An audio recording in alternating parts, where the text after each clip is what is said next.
గౌరవ కేటీఆర్ గారు అధ్యక్ష సబ్జెక్టే మాట్లాడుతున్నా సార్. నేను ఆ గవర్నర్ ప్రసంగంలో ఏం చెప్పినో దానికే సమాధానం చెప్తున్నా. 10 ఏళ్ళు విధ్వంసం జరిగింది అన్నారు. మరి 10 ఏళ్ల విధ్వంసం గురించి మాట్లాడితే 55 ఏళ్ల విధ్వంసం గురించి మాట్లాడాలన్నా వద్దా? 55 ఏళ్లు కాంగ్రెస్ పరిపాలనలో చేసిన జీవన విధ్వంసం చెప్పాలి.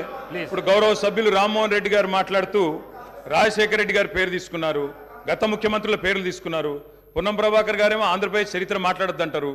మరి రామ్మోహన్ రెడ్డి గారేమో గతంలో ఉన్న ఆంధ్ర ముఖ్యమంత్రుల పేర్లు తీసుకున్నారు. పేర్లు తీసుకున్నప్పుడు చెప్పకపోతే ఎట్లా అధ్యక్ష? వాస్తవాలు చెప్పాలి, చరిత్ర చెప్పాలి, అర్థం చూపెట్టాలి కదా సార్. 55 ఏళ్లు పరిపాలించే అవకాశం ఇచ్చినప్పుడు సాగునీరు ఇవ్వలేని అసమర్థులు, తాగునీరు ఇవ్వలేని అసమర్థులు, కరెంట్ ఇవ్వలేని అసమర్థులు, వాళ్ళ అసమర్థత గురించి చెప్తే ఉలికిపడ్డం ఎందుకు అధ్యక్ష? అధ్యక్ష ఇంకొక మాట కూడా నేను విజ్ఞప్తి చేస్తా ఉన్నాను. ఇది మొదటి రోజు అధ్యక్ష. మొదటి రోజే ఇంత ఉలికిపడితే ఎట్లా అధ్యక్ష? మొదటి రోజు ఇంత భయపడితే ఎట్లా? ఒక్కొక్క మంత్రి గారు లేసి అప్పుడే ఉలికిపడి మాట్లాడుతున్నారు. అంత భయం ఎందుకు సార్?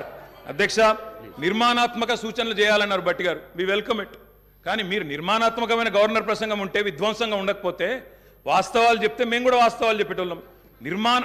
మా అధ్యక్షుడు స్పష్టంగా చెప్పారు, కొత్త ప్రభుత్వం వచ్చింది, తొందరపడకండి, ఒక 3 నెలలు సమయం ఇద్దాం, అట్రఫ్లాప్ అవుతారు ఎట్లాగూ, కానీ 3 నెలలు సమయం ఇద్దాం.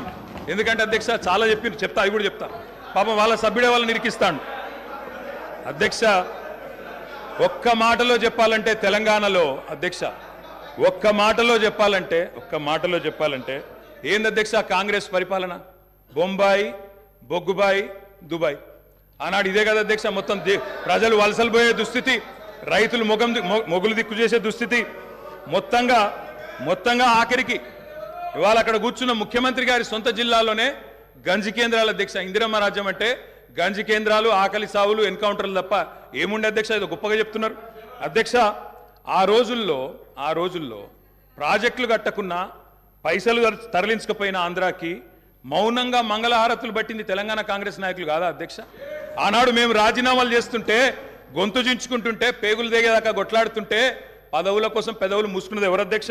ఇలా బాగా మాట్లాడుతున్నారు అధ్యక్ష. ఇంకొక మాట చెప్తా ఉన్నా, ఇదే శాసనసభ అధ్యక్ష, తెలంగాణ పదం నిషేధిస్తే ఒక్క కాంగ్రెస్ నాయకుడు మాట్లాడిండా అధ్యక్ష?